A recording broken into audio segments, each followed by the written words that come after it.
নবী আমাদের কাছে কি পাওনা, আমরা নবীর কাছে কি পাওনা। আল্লাহ পাক রব্বুল আলামিনের পয়গম্বর হাদিস শরীফের ভিতরে বলেন, কুল্লু উম্মতি ইয়াদখুলুনাল জান্নাতা ইল্লা মান আবা। কিলা মান আবা ইয়া রাসূলুল্লাহ?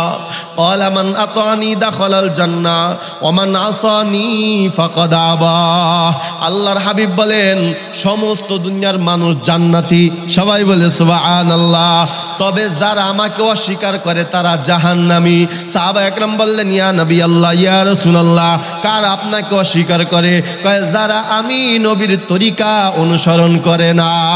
ঠিক না ভাই? ঠিক যখন তাহলে এক কথায় বোঝা যায়, নবীর আমাদের কাছে একটা জিনিস পাও না, আমরাও নবীর কাছে একটা জিনিস পাও না। নবী আমাদের কাছে কি চায়? নবী আমাদের কাছে পাও না হলো উম্মত যেন নবীর তরিকা মতো চলে। চিৎকার মেরে কন্যা সুবহানাল্লাহ। নবী আমাদের কাছে কয়টা জিনিস পাও না? সবাই বলতে হবে কয়টা? একটা। সেটা কি? নবীর তরিকা মতো চলা। সবাই বলেন, কার তরিকা মতো চলা? নাকি কোনো নেতার অনুসরণ করা? হ্যাঁ, কার আপনার নিয়মিত চলতে হবে? আমার নবীর। কার তরিকা মতে? আমার নবীর তরিকা মতো বান্দা চলবা। নবী ডাক দেয়, কয় তোমরা নবীর এই হকটা আদায় করে দাও, আমি নবীর এই পাওনাটা আদায় করে দাও। কিয়ামতের ময়দানে, এখন তো আমি নবী দুনিয়াতে বেঁচে নাই, কিয়ামতের ময়দানে আমিও তোমার পাওনাটা আদায় করব। কয় কি?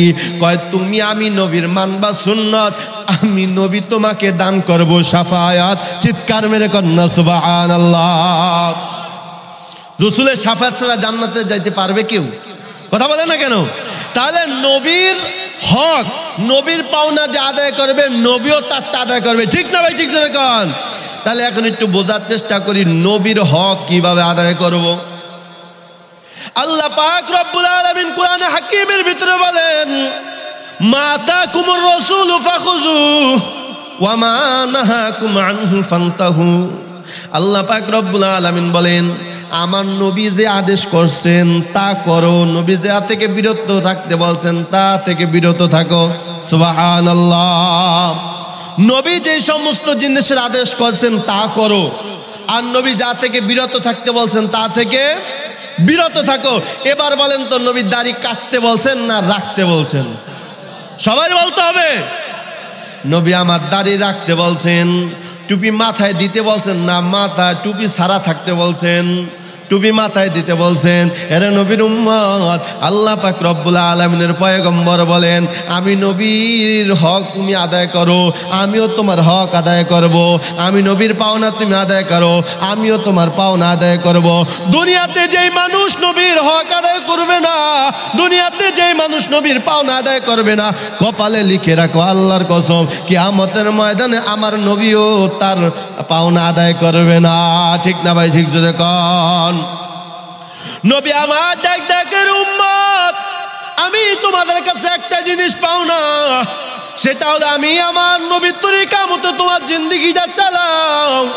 তোমার খাওয়া দাওয়া উঠা বসা সব যেন আমার নবীর তরিকা মতো হয়। সুবহানাল্লাহ।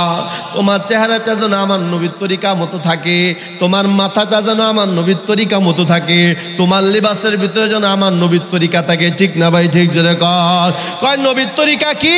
হাদিস শরীফের ভিতরে পয়গম্বর বলেন, মান আহাব্বা সুন্নতি ফাকাদ আহাব্বানি ওয়া মান আহাব্বানি কানা মাই ফিল জান্নাহ। রাসূল বলেন, আমার তরিকা হলো আমার সুন্নত, যে আমার সুন্নত মানবে সে আমাকে মানবে, যে আমার সুন্নতকে ভালোবাসবে সে আমি নবীকে ভালোবাসবে, সে আমার নবী, আমি নবীর পাওনা আদায় করবে, আমি তার পাওনা আদায় করব।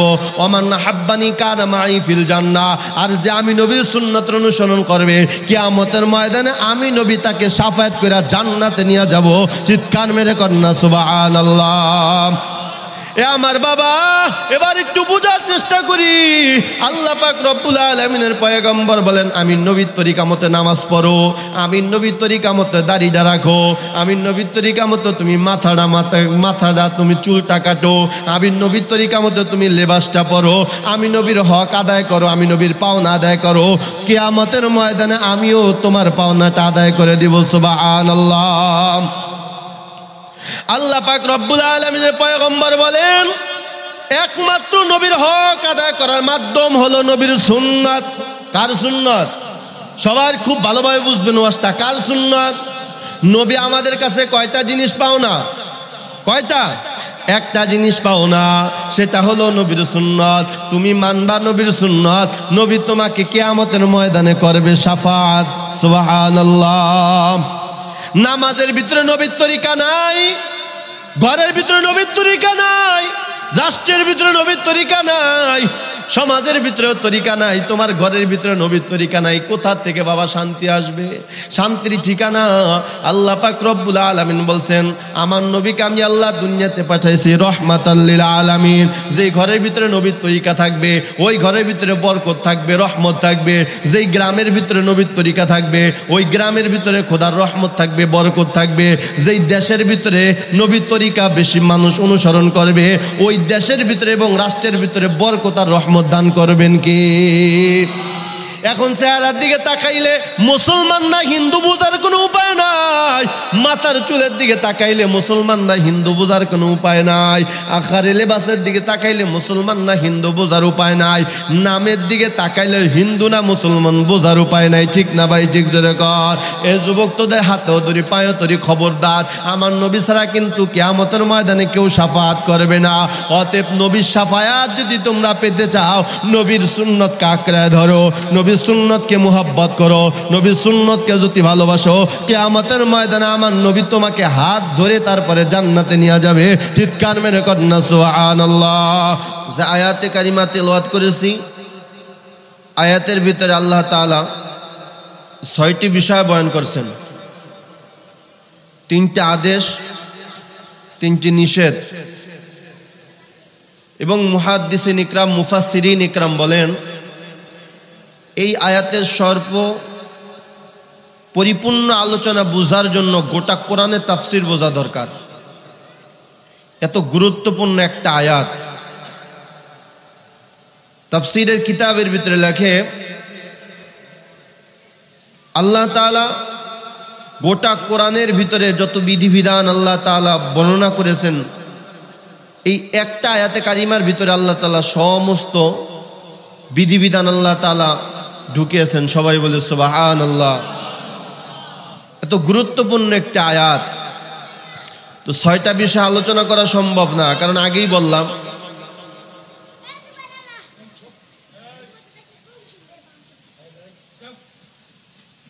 বললাম যে এই আয়াতে তাফসির বোঝার জন্য গোটা কোরআনে তাফসির বুঝতে হবে। তো গোটা কোরআনে তাফসির করার মতন যোগ্যতা বা কোনো কিছু আমার ভিতরে নাই। তো ৬টা বিষয় না, আদেশ হলো ৩টি, নিষেধ হলো ৩টি। তো আদেশ ৩টির ভিতরে প্রথম আদেশটির সম্পর্কে কিছু আলোচনা আপনাদের সামনে পেশ করব। আল্লাহ তাআলা তৌফিক দান করুন, সকলে বলে আমিন। আল্লাহ পাক রব্বুল আলামিন প্রথমে বলেন, ইন্নাল্লাহা ইয়া'মুরু বিল আদল।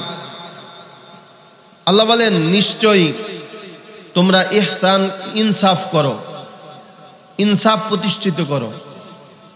ইন্নাল্লাহা ইয়া'মুরু বিল আদলি, তোমরা ইনসাফ প্রতিষ্ঠিত করো। যার ব্যাখ্যা হলো পাওনাদারের পাওনা আদায় করো, পাওনা নিয়ে মৃত্যুবরণ করিও না। যে যার কাছ থেকে যে জিনিস পাওনা, পাওনাটা আদায় করে দাও। যার কাছে যে যে জিনিস পাওনা, পাওনাটা আদায় করে দিতে বলছেন কে? জোরে বলেন, আল্লাহ। পৃথিবীতে এমন কোনো মানুষ নাই যার কাছে কেউ না কিছু পাওনা নাই। প্রত্যেকেই কারো না কারো কিছু পাওনা আছে। ঠিক না ভাই? ঠিক। আমার কথাগুলা কি বুঝেন? বুঝলে হ বা না উত্তর দিবেন, তাহলে বুঝতে পারবে আপনারা আমার আলোচনা বুঝতেছেন। আর যদি চুপ করে বসে থাকেন তাহলে কবজ দেওয়ার হবে, ওয়াজ কিন্তু হবে না।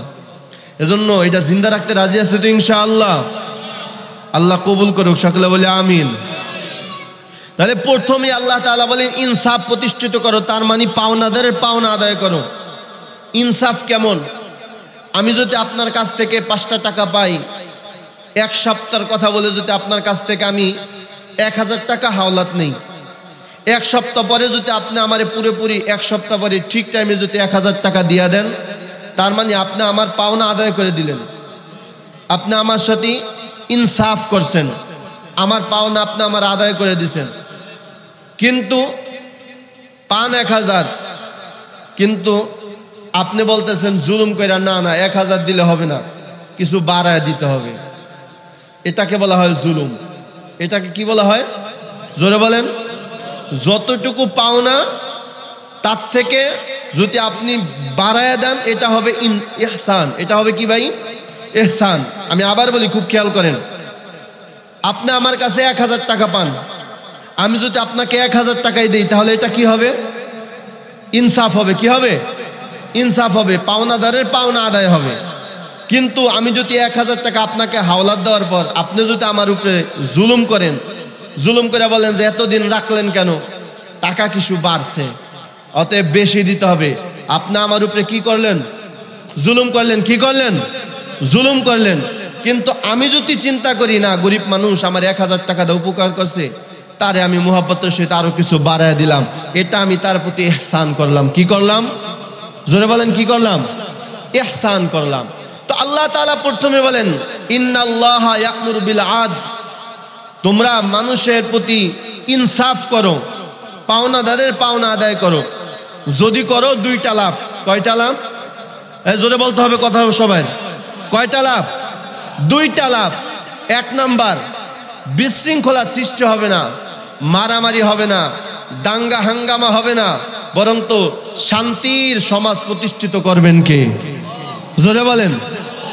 1 নম্বর, পাওনাদারের পাওনা আদায় করে দিলে শান্তির সমাজ প্রতিষ্ঠিত হবে। 2 নম্বর, পাওনাদারের পাওনা আদায় করে দিলে মুহাব্বত বাড়বে। সুবহানাল্লাহ বলেন সবাই। যেমন আপনি আমার কাছ থেকে 50,000 টাকা নিছেন, 1 সপ্তাহের কথা বললাম।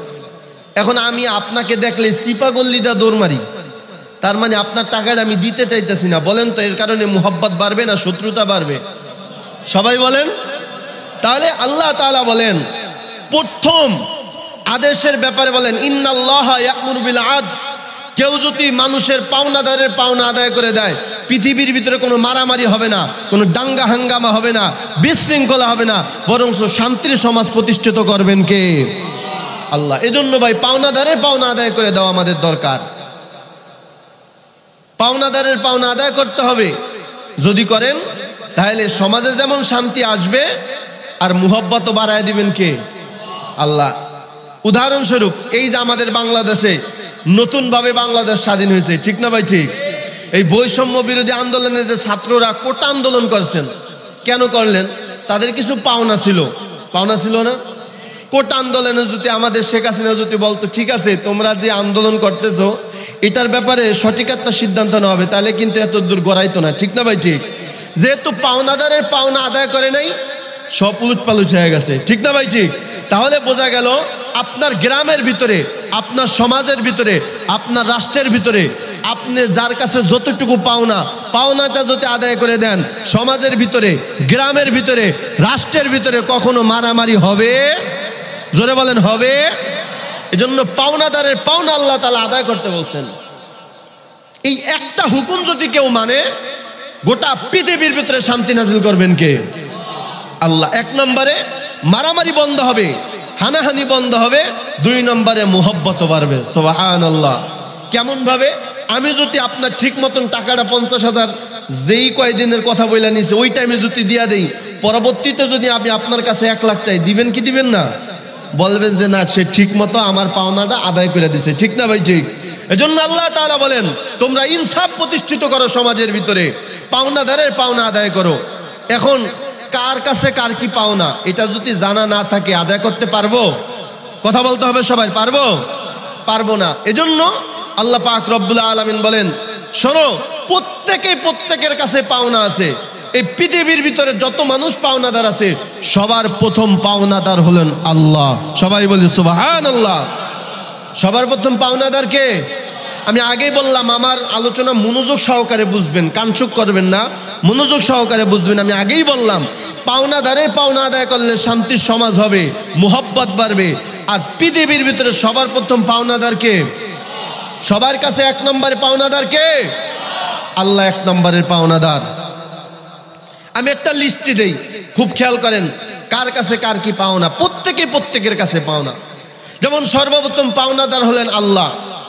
আল্লাহ বান্দার কাছে কি পাওনা, বান্দা আল্লাহর কাছে কি পাওনা, নবী উম্মতের কাছে কি পাওনা, উম্মত নবীর কাছে কি পাওনা, ফেরেশতা মানুষের কাছে কি পাওনা, মানুষ ফেরেশতার কাছে কি পাওনা, স্বামী স্ত্রীর কাছে কি পাওনা, স্ত্রী স্বামীর কাছে কি পাওনা, সন্তান পিতা মাতার কাছে কি পাওনা, পিতা মাতা সন্তানের কাছে কি পাওনা, আলেম সাধারণ মানুষের কাছে কি পাওনা, সাধারণ মানুষ আলেমের কাছে কি পাওনা, ইমাম মুসল্লিদের কাছে কি পাওনা, মুসল্লি ইমামের কাছে কি পাওনা, মুয়াজ্জিন নামাজি ব্যক্তিদের কাছে কি পাওনা, নামাজি ব্যক্তি মুসল্লিদের, নামাজি ব্যক্তি মুয়াজ্জিনের কাছে কি পাওনা, সরকার জনগণের কাছে কি পাওনা, জনগণ সরকারের কাছে কি পাওনা, জানার দরকার আছে না নাই?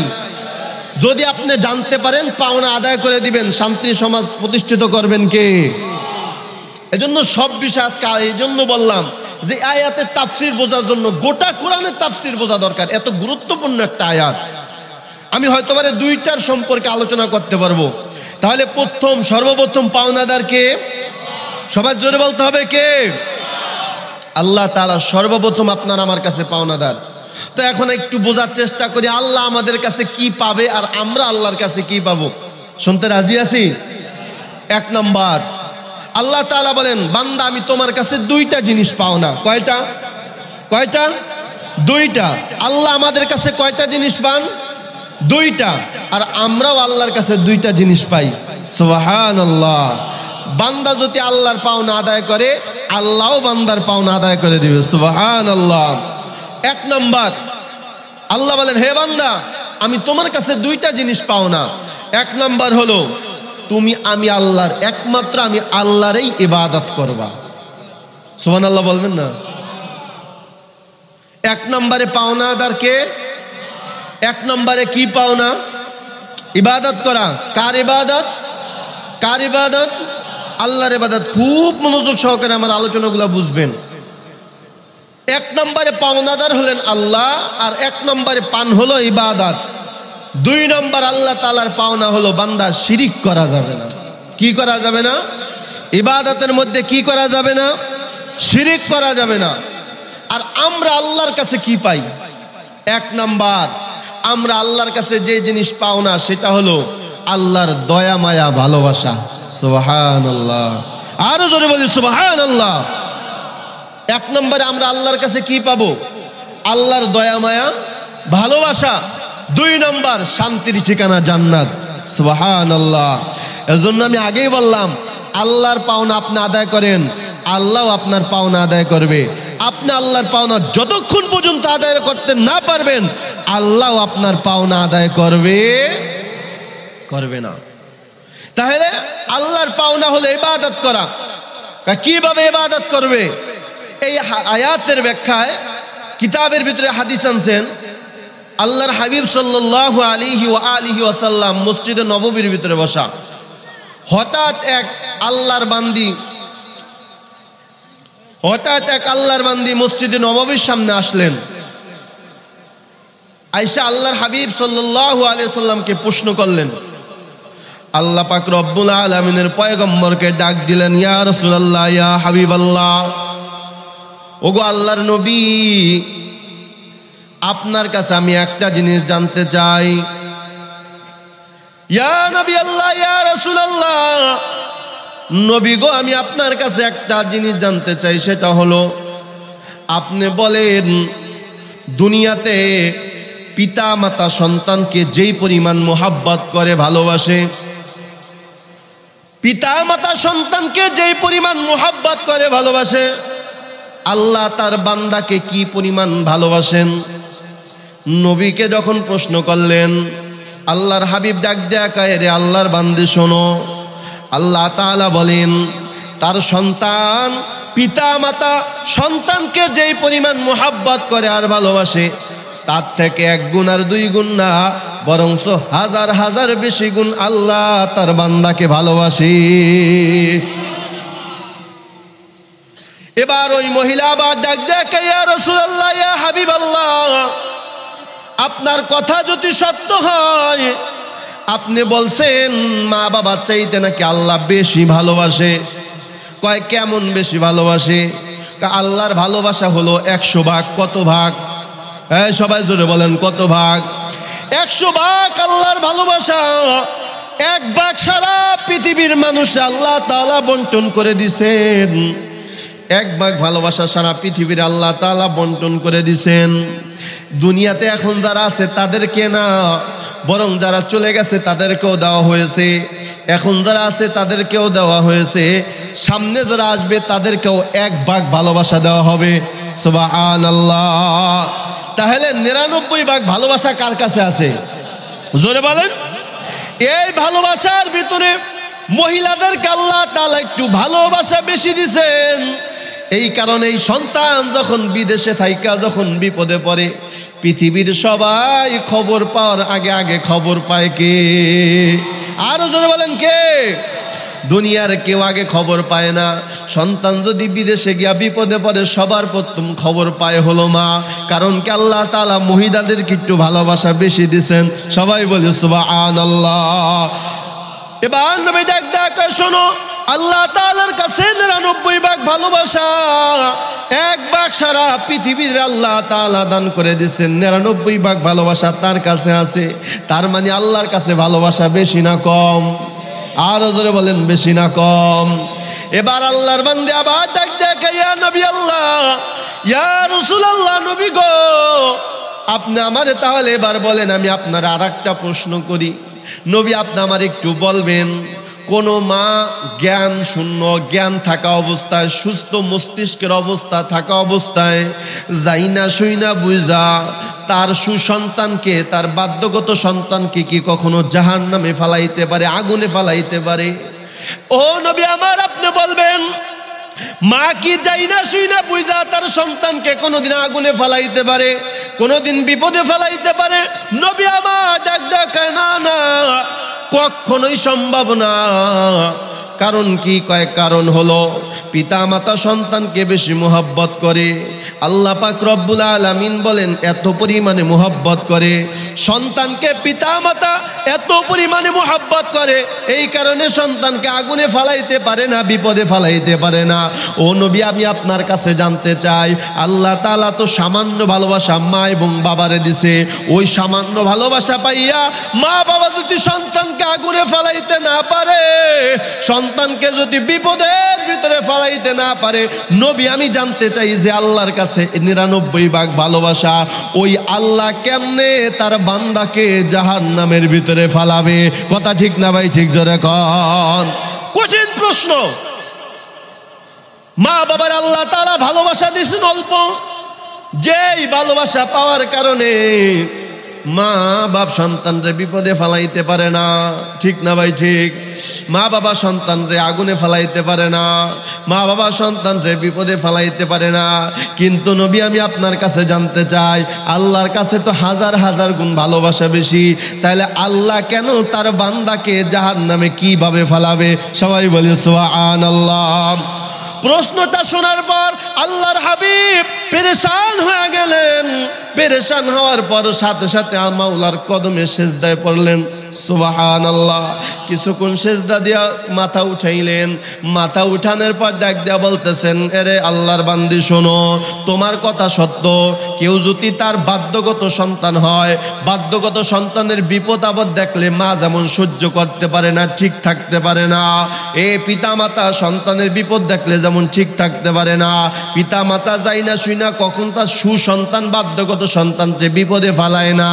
তাহলে তোমার আমি কসম খায়া বলি, আল্লাহর বান্দি শোনো, আল্লাহ তাআলাও বলেছেন যেই বান্দা আল্লাহ তাআলার বাধ্যগত সন্তান, বাধ্যগত বান্দা হবে, যেই বান্দা আল্লাহ তাআলার বাধ্যগত বান্দা হবে, যেই বান্দা আল্লাহ তাআলার সুবান্দা হবে, আল্লাহ তাআলা কখনোই ওই বান্দাকে জাহান্নামে ফালাবে না। চিৎকার মেরে কন্যা সুবহানাল্লাহ। খুব কঠিন। মহিলা ডাক দেয়া কইতেছেন, কি বললেন? যে মা বাবা কখনো সুসন্তানকে কষ্টে ফালাবে? কথা বলেন কেন? বিপদে ফালাবে, আগুনে ফালাবে। তাহলে মা বাবা যদি সামান্য ভালোবাসা পায়, যদি তার সুসন্তান বাধ্যগত সন্তানকে আগুনের ভিতরে ফালাইতে না পারে, বিপদে ফালাইতে না পারে, যে আল্লাহর কাছে 99 ভাগ ভালোবাসা, ওই আল্লাহ যাইনা শুইনা বুঝা কখনো তার বাধ্যগত বান্দাকে জাহান্নামে ফালাবে জোরে বলেন ফালাবে। তাহলে পরিষ্কার হয়ে গেল যে আল্লাহ তাআলার বাধ্যগত বান্দা হবে তাকে আল্লাহ কখনো জাহান্নামে ফালাবে না। যে আল্লাহ তাআলার বাধ্যগত বান্দা হবে তাকে আল্লাহ তাআলা কখনো কোনো বিপদে ফালাবে না। যে আল্লাহ তাআলার বাধ্যগত বান্দা হবে ওই বান্দাকে আল্লাহ তাআলা কখনো মুসিবতে ফালাবে না। ঠিক না ভাই? ঠিক জোরে কন। আর যদি অবৈধ সন্তান হয়, মা বাবার কোনো ভালোবাসা থাকে না, তার জ্বলন্ত প্রমাণ হলো যে সমস্ত মহিলাদের বিবাহের আগে বাচ্চা হয়, এটা হালাল জাদা না হারাম জাদা? সবাই বলতে হবে ভাই। বিবাহের আগে যে মেয়ে বাচ্চা জন্ম দেয় ওটা কোনোদিন হালাল জাদা হয় না, বরং হারাম জাদা। ওই হারাম জাদার প্রতি মার কোনো ভালোবাসা থাকে না।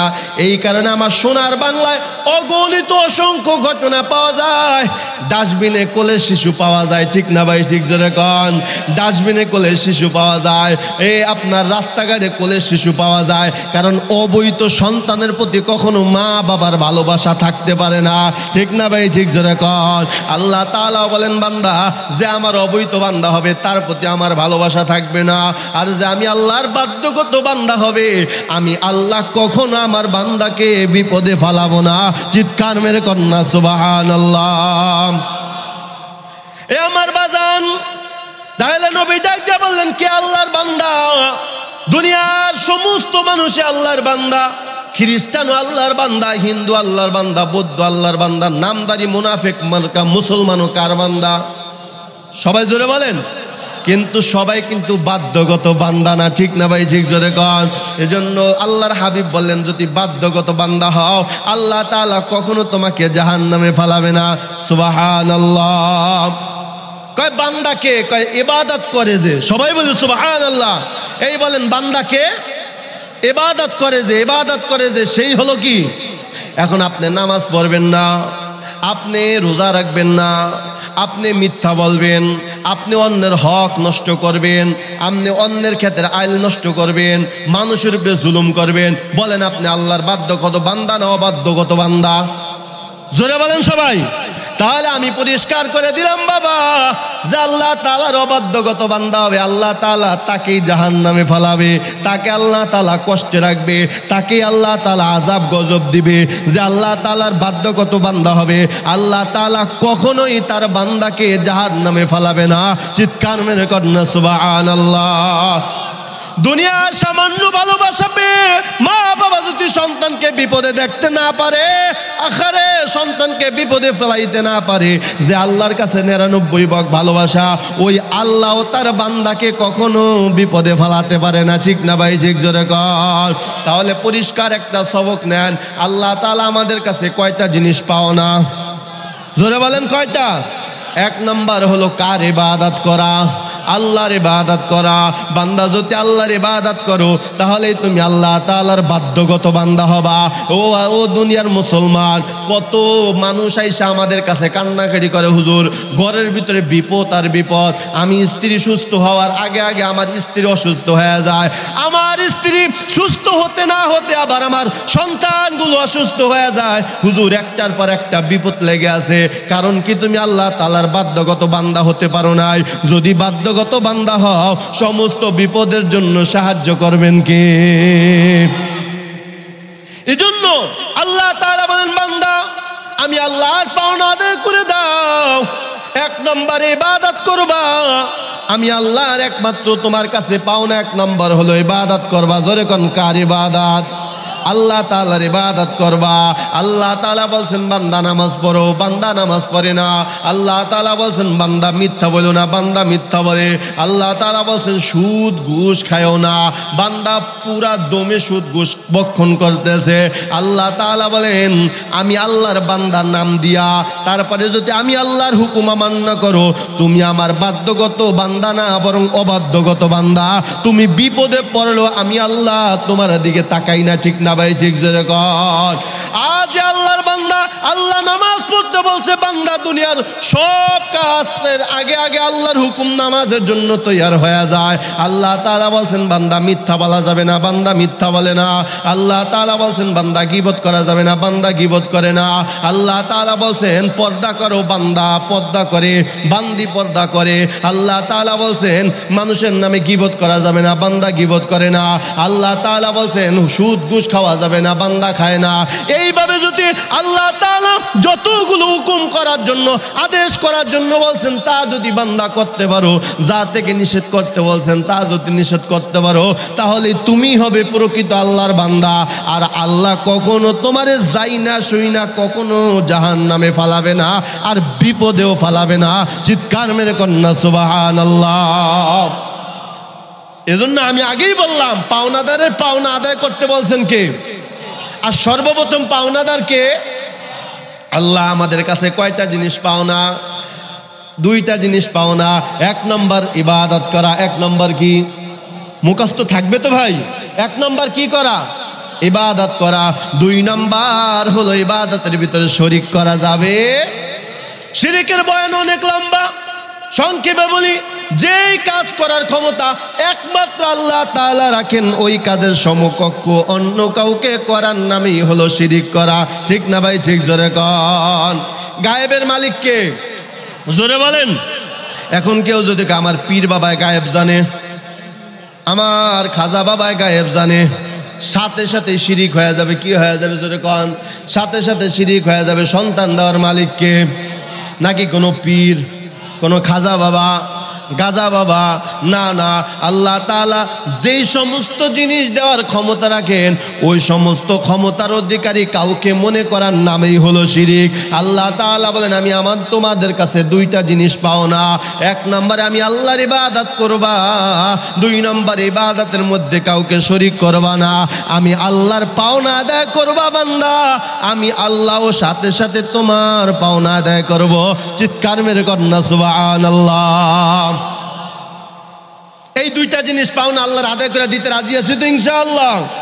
তাহলে আপনার ঘরের ভিতরে বিপদ থাকবে না, সমাজের ভিতরে কোনো দাঙ্গা হাঙ্গামা হবে না, মারামারি হবে না। শান্তির সমাজ গঠন করবেন কে? আল্লাহ। এজন্য আল্লাহ বলেন এক নম্বরে পাওনাদারের পাওনা আদায় করো। এখন আমরা আল্লাহর কাছে কি পাই? দুইটা জিনিস পাই। কয়টা জিনিস? যেরকম কয়টা? আল্লাহ আমাদের কাছে দুইটা পায়, আমরাও আল্লাহর কাছে দুইটা পাই। এক নম্বর হলো আল্লাহর দয়া মায়া ভালোবাসা। সুবহানাল্লাহ। আর জোরে বলি সুবহানাল্লাহ। এক নম্বর হলো আল্লাহর দয়া মায়া ভালোবাসা। কয় আল্লাহ তাআলার দয়া মায়া ভালোবাসা কেমন? কয় আল্লাহর বান্দা, তার বান্দা বাধ্যগত বান্দাকে বিপদে দেখতে পারে না, তার বাধ্যগত বান্দার কষ্ট আছে আল্লাহ তাআলা সহ্য করতে পারে না, তার বাধ্যগত বান্দাকে কখনো আল্লাহ তাআলা বালা মুসিবতে ফেলাবে না। এটাই তো আল্লাহ তাআলার দয়া মায়া ভালোবাসা। ঠিক না ভাই? ঠিক জোরে কর। ও মুসলমান, দুনিয়াতে সবাই চায় একটু শান্তিতে থাকতে চায়, একটু সম্মানের সহিত বাঁচতে চায়। তাহলে তুমি যদি আল্লাহর পাওনা আদায় করো, এই সমস্ত পাওনাও আদায় করে দিবেন কে? এজন্য আল্লাহ তাআলা যদি পাওনা আদায় করো, তোমার পাওনা আদায় করবেন কে? আল্লাহ। তাহলে আল্লাহর কাছে আমরা এক নম্বরে পাওনা হলো দয়া মায়া। কন্যা সবাই দয়া মায়া ভালোবাসা। দুই নম্বর হলো শান্তির ঠিকানা জান্নাত। সবাই বলে সুবহানাল্লাহ। দুই নম্বর কি? জান্নাত। তাহলে আসেন আল্লাহ তাআলা প্রথমে বলেন বান্দা ইন্নাল্লাহা ইয়ামুরু বিল আদল। এ বান্দা পাওনাদারে পাওনা আদায় করো, ইনসাফ প্রতিষ্ঠিত করো। তুমি যদি আমি আমার আল্লাহর পাওনা আদায় করো, আমি আল্লাহ তোমার পাওনা আদায় করব। সবাই বলি সুবহানাল্লাহ। এখন আল্লাহ তাআলার পাওনা আদায় করব ইবাদতের মাধ্যমে, মনে থাকবেন ইনশাআল্লাহ। তাহলে পাওনাদারে পাওনা আদায় করতে হবে। আল্লাহর পাওনা কিভাবে আদায় করব? আল্লাহ তাআলা যত বিধান আদেশ করেছেন তা মানব, যা থেকে নিষেধ করছে বলছেন তা কখনো আমরা করব না। রাজি আছি ইনশাআল্লাহ? যদি এই একটা আমল করতে পারি, শান্তি দিবেন কে? ভালোবাসবেন কে? মরণের পরে জান্নাতের দরজা খুলবেন কে? এবার দুই নম্বরের পাওনাদার হলেন আমার নবী। কে? সংক্ষেপে বলতেছি, খুব খেয়াল করেন ভাই, অনেক লম্বা, আমি তো অনেকগুলাই বললাম যে নবীর কাছে উম্মতের কি পাওনা, উম্মতের কাছে নবীর কি পাওনা, ফেরেশতার কাছে মানুষের কি পাওনা, মানুষের কাছে ফেরেশতার কি পাওনা, অনেকগুলাই তো বললাম। তবে সংক্ষেপে বলার চেষ্টা করব। আল্লাহ কবুল করুক। সকলে বলে আমিন। 2 নাম্বার পাওনা কে? আমার নবী। সবাই বলেন কে? আমাদের নবী। আমাদের নবী 2 নম্বরের পাওনা। নবী আমাদের কাছে একটা জিনিস পাওনা, আমরাও নবীর কাছে একটা জিনিস পাওনা। সুবহানাল্লাহ। আর জোরে বলি সুবহানাল্লাহ। আমার মূল কথাটা আপনারা খেয়াল রাখবেন। আমি আগেই বলছিলাম, পাওনাদারের পাওনা আদায় করলে শান্তি দিবেন কে? মুহাব্বত বাড়ায় দিবেন কে? এজন্য নবীর সাথে মুহাব্বত বাড়াইতে রাজি আছেন ইনশাআল্লাহ। নবীর সাথে মুহাব্বত বাড়াইতে রাজি আছেন ইনশাআল্লাহ। তাহলে নবীর পাওনা আদায় করবা, নবীও তোমার পাওনা আদায় করে দিবে। সুবহানাল্লাহ। এবার একটু জানার চেষ্টা করি, নবী আমাদের কাছে কি পাওনা, আমরা নবীর কাছে কি পাওনা। আল্লাহ পাক রব্বুল আলামিনের পয়গম্বর হাদিস শরীফের ভিতরে বলেন, কুল্লু উম্মতি ইয়াদখুলুনাল জান্নাতা ইল্লা মান আবা। কিলা মান আবা ইয়া রাসূলুল্লাহ? ক্বালা মান আতানি দাখালাল জান্নাহ ওয়া মান আসানি ফাকাদ আবা। আল্লাহর হাবিব বলেন, সমস্ত দুনিয়ার মানুষ জান্নাতি। সবাই বলে সুবহানাল্লাহ। তবে যারা আমাকে অস্বীকার করে তারা জাহান্নামী। সাহাবা একরাম বললেন, ইয়া নবী আল্লাহ, ইয়া রাসূলুল্লাহ, কার আপনাকে অস্বীকার করে? কয়, যারা আমি নবীর তরিকা অনুসরণ করে না। ঠিক না ভাই? ঠিক জোরে কোন? তাহলে এক কথায় বোঝা যায়, নবীর আমাদের কাছে একটা জিনিস পাও না, আমরাও নবীর কাছে একটা জিনিস পাও না। নবী আমাদের কাছে কি চায়? নবী আমাদের কাছে পাও না হলো উম্মত যেন নবীর তরিকা মতো চলে। চিৎকার মেরে কন্যা সুবহানাল্লাহ। নবী আমাদের কাছে কয়টা জিনিস পাও না? সবাই বলতে হবে কয়টা? একটা। সেটা কি? নবীর তরিকা মতো চলা। সবাই বলেন, কার তরিকা মতো চলা? নাকি কোনো নেতার অনুসরণ করা? হ্যাঁ, কার আপনার নিয়মিত চলতে হবে? আমার নবীর। কার তরিকা মতে? আমার নবীর তরিকা মতো বান্দা চলবা। নবী ডাক দেয়, কয় তোমরা আমি নবীর এই হকটা আদায় করে দাও, আমি নবীর এই পাওনাটা আদায় করে দাও। কিয়ামতের ময়দানে, এখন তো আমি নবী দুনিয়াতে বেঁচে নাই, কিয়ামতের ময়দানে আমিও তোমার পাওনাটা আদায় করব। কয় কি? কয় তুমি আমি নবীর মানবা সুন্নত, আমি নবী তোমাকে দান করব শাফায়াত। চিৎকার মেরে কন্যা সুবহানাল্লাহ। রাসূলের শাফায়াত ছাড়া জান্নাতে যাইতে পারবে কেউ? কথা বলে না কেন? তাহলে নবীর হক, নবীর পাওনা যে আদায় করবে, নবীও তারটা আদায় করবে। ঠিক না ভাই? ঠিক জোরে কোন? তাহলে এখন একটু বোঝার চেষ্টা করি, নবীর হক কিভাবে আদায় করব। আল্লাহ পাক রব্বুল আলামিন কোরআনে হাকিমের ভিতরে বলেন, মা আতাকুমুর রাসূলু ফাখুযু ওয়া মা নাহাকুম আনহু ফান্তাহু। আল্লাহ পাক রব্বুল আলামিন বলেন, আমার নবী যে আদেশ করছেন তা করো, নবী যে থেকে বিরত থাকতে বলছেন তা থেকে বিরত থাকো। সুবহানাল্লাহ। নবী যে সমস্ত জিনিসের আদেশ করছেন তা করো, আর নবী যা থেকে বিরত থাকতে বলছেন তা থেকে বিরত থাকো। এবার বলেন তো, নবী দাড়ি কাটতে বলছেন না রাখতে বলছেন? সবাই বলতে হবে। নবী আমার দাড়ি রাখতে বলছেন। টুপি মাথায় দিতে বলছেন না মাথা টুপি ছাড়া থাকতে বলছেন? টুপি মাথায় দিতে বলছেন। এরে নবীর উম্মত, আল্লাহ পাক রব্বুল আলামিনের পয়গম্বর বলেন, আমি নবীর হক তুমি আদায় করো, আমিও তোমার হক আদায় করব। আমি নবীর পাওনা তুমি আদায় করো, আমিও তোমার পাওনা আদায় করব। দুনিয়াতে যেই মানুষ নবীর হক আদায় করবে না, দুনিয়াতে যেই মানুষ নবীর পাওনা আদায় করবে না, কপালে লিখে রাখো আল্লাহর কসম, কিয়ামতের ময়দানে আমার নবীও তার পাওনা আদায় করবে না। ঠিক না ভাই? ঠিক জোরে কোন? নবী আমার ডাক ডাকের উম্মত, আমি তোমাদের কাছে একটা জিনিস পাও না, সেটা হলো আমি আমার নবীর তরিকা মতো তোমার জিন্দেগিটা চালাও। তোমার খাওয়া দাওয়া ওঠা বসা সব যেন আমার নবীর তরিকা মতো হয়।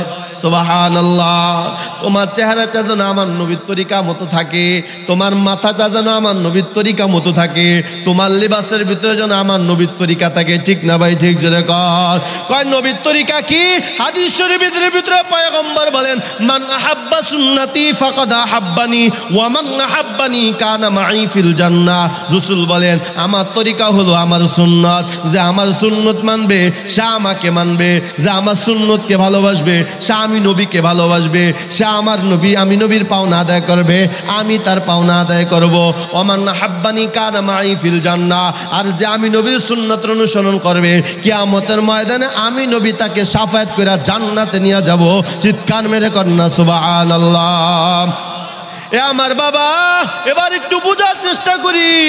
আল্লাহ পাক রব্বুল আলামিনের পয়গম্বর বলেন আমি নবীর তরিকা মতো নামাজ পড়ো, আমি নবীর তরিকা মতো দাড়িটা রাখো, আমি নবীর তরিকা মতো তুমি মাথাটা তুমি চুলটা কাটো, আমি নবীর তরিকা মতো তুমি লেবাসটা পরো, আমি নবীর হক আদায় করো, আমি নবীর পাওনা আদায় করো। কিয়ামতের ময়দানে আমিও তোমার পাওনাটা আদায় করে দিব। সুবহানাল্লাহ। আল্লাহ পাক রব্বুল আলামিনের পয়গম্বর বলেন একমাত্র নবীর হক আদায় করার মাধ্যম হলো নবীর সুন্নাত। কার সুন্নাত? সবার খুব ভালোভাবে বুঝবেন ওয়াজটা। কার সুন্নাত? নবী আমাদের কাছে কয়টা জিনিস পাও না? কয়টা? একটা জিনিস পাও না, সেটা হলো নবীর সুন্নাত। তুমি মানবা নবীর সুন্নাত, নবী তোমাকে কিয়ামতের ময়দানে করবে শাফাআত। সুবহানাল্লাহ। নামাজের ভিতরে নবীর তরিকা নাই, ঘরের ভিতরে নবীর তরিকা নাই, রাষ্ট্রের ভিতরে নবীর তরিকা নাই, সমাজের ভিতরে তরিকা নাই, তোমার ঘরের ভিতরে নবীর তরিকা নাই। কোথা থেকে বাবা শান্তি আসবে? শান্তির ঠিকানা আল্লাহ পাক রব্বুল আলামিন বলছেন আমার নবীকে আমি আল্লাহ দুনিয়াতে পাঠাইছি রহমাতাল লিল আলামিন।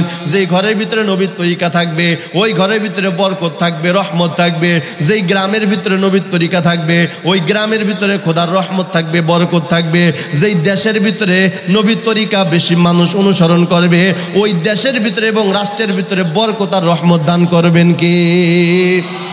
এখন চেহারার দিকে তাকাইলে মুসলমান না হিন্দু বোঝার কোনো উপায় নাই, মাথার চুলের দিকে তাকাইলে মুসলমান না হিন্দু বোঝার কোনো উপায় নাই, আখারে লেবাসের দিকে তাকাইলে মুসলমান না হিন্দু বোঝার উপায় নাই, নামের দিকে তাকাইলে হিন্দু না মুসলমান বোঝার উপায় নাই। ঠিক না ভাই? ঠিক জোরে কর।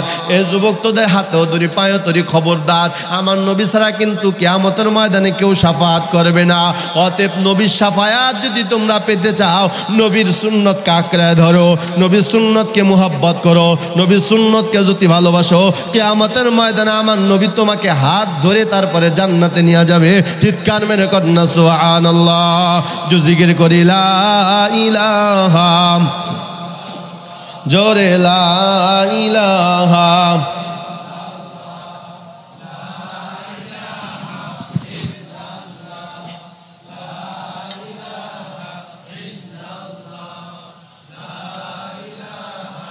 ইল্লাল্লাহ, লা ইলাহা ইল্লাল্লাহ, লা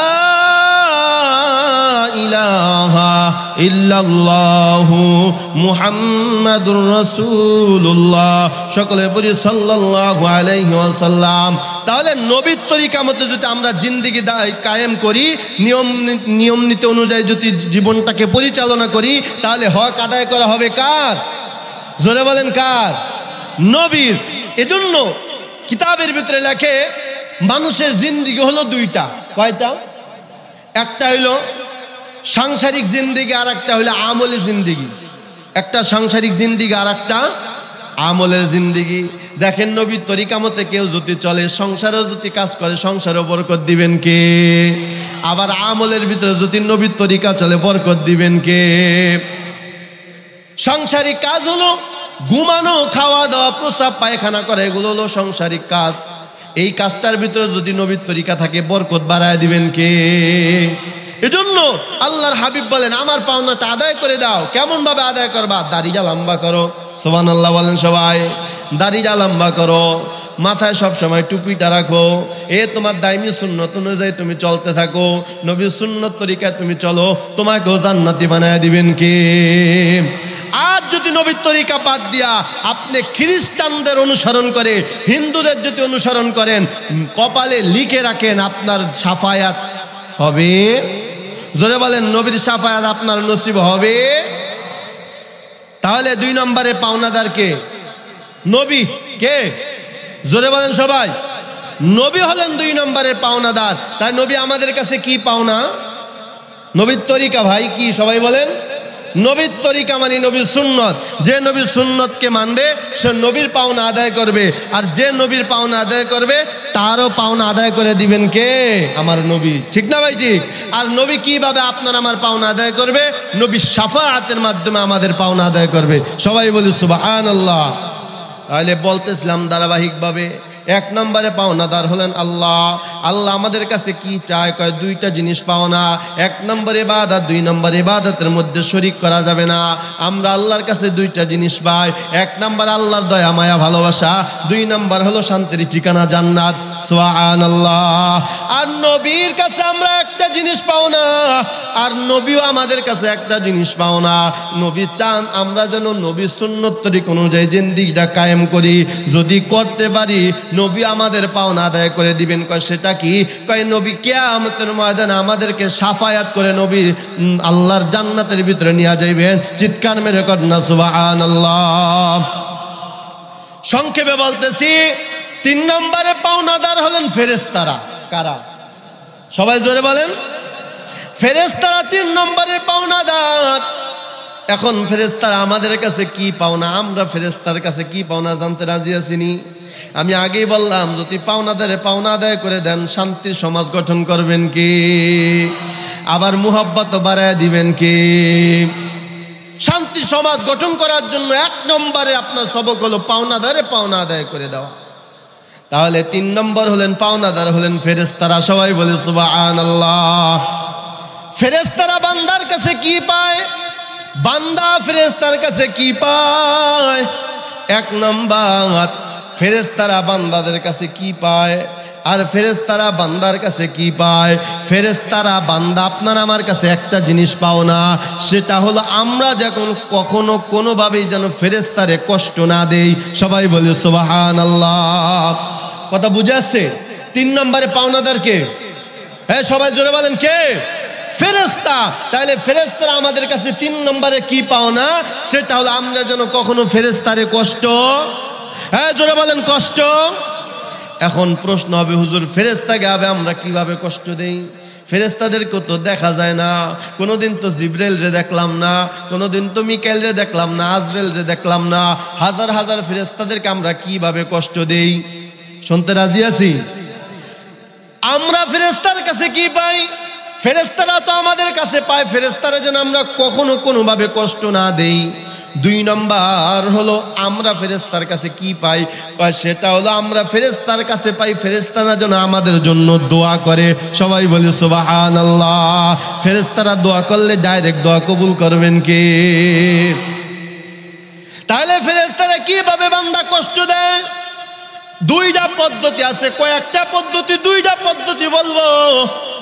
তুমি আমি ফেরেশতারে কষ্ট দেই। এক নম্বর, আল্লাহর হাবিব সাল্লাল্লাহু আলাইহি ওয়া আলিহি ওয়াসাল্লাম বলেন, লা তাদখুলুল মালাইকাতু বাইতুন ফি কালবুন ওয়ালা তাসাওয়ির।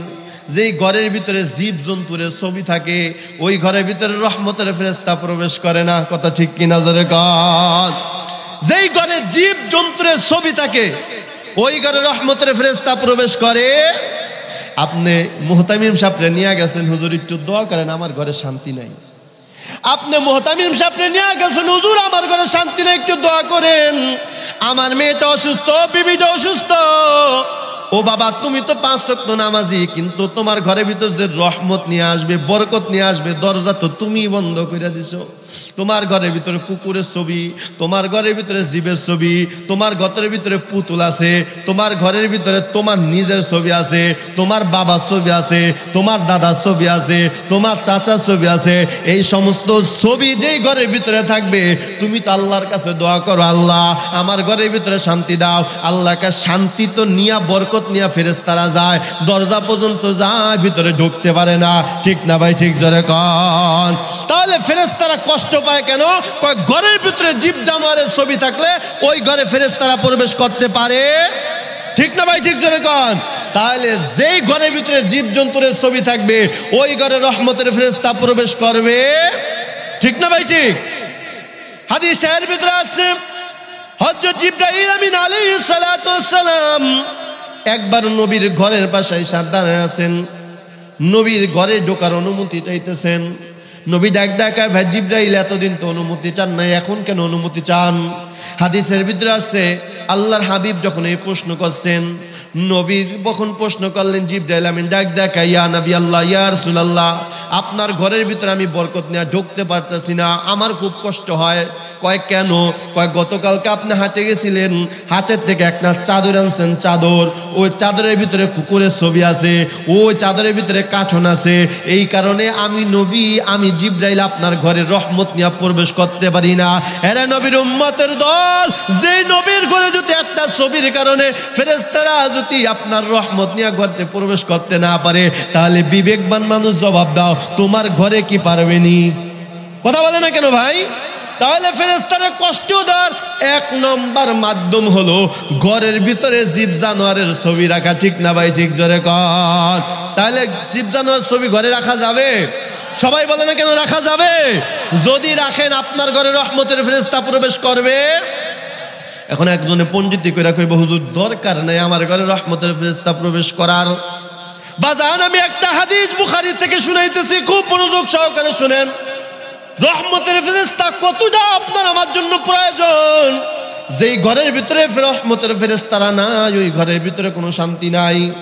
আপনি মুমূর্ষ অবস্থায়, হাদিসের ভিতরে আছে একটা মানুষ যখন মৃত্যুর শয্যায় পড়ে যায়, একেবারে তার মুমূর্ষ অবস্থা, জান বের হবে অবস্থা, এমন সময় এই আল্লাহর বান্দা ঠিক মতো নামাজও পড়ে নাই, আল্লাহর হক আদায় করে নাই, নবীর হক আদায় করে নাই, পাওনাও আদায় করে নাই, ফেরেশতার তো পাওনা আদায় করে নাই, ঘরেই ঢুকতে পারতেছে না ফেরেশতা। এমন সময় তোমার পাশে শয়তান তোমার মার রূপ ধারণ করবে, তোমার বাবার রূপ ধারণ করবে। কিতাবের ভিতরে লেখে একটা মানুষ যদি 60-70 বছর হায়াত পায়, ওই মানুষটাকে সারা জীবন যে পরিমাণে ধোঁকা দেয়, ওই মৃত্যুর সময় একটা শয়তান 5 সেকেন্ড তার থেকে হাজার বেশি গুণ ধোঁকা দেয় তারে বেঈমান বানানোর জন্য। ঠিক না ভাই? ঠিক জোরে কর।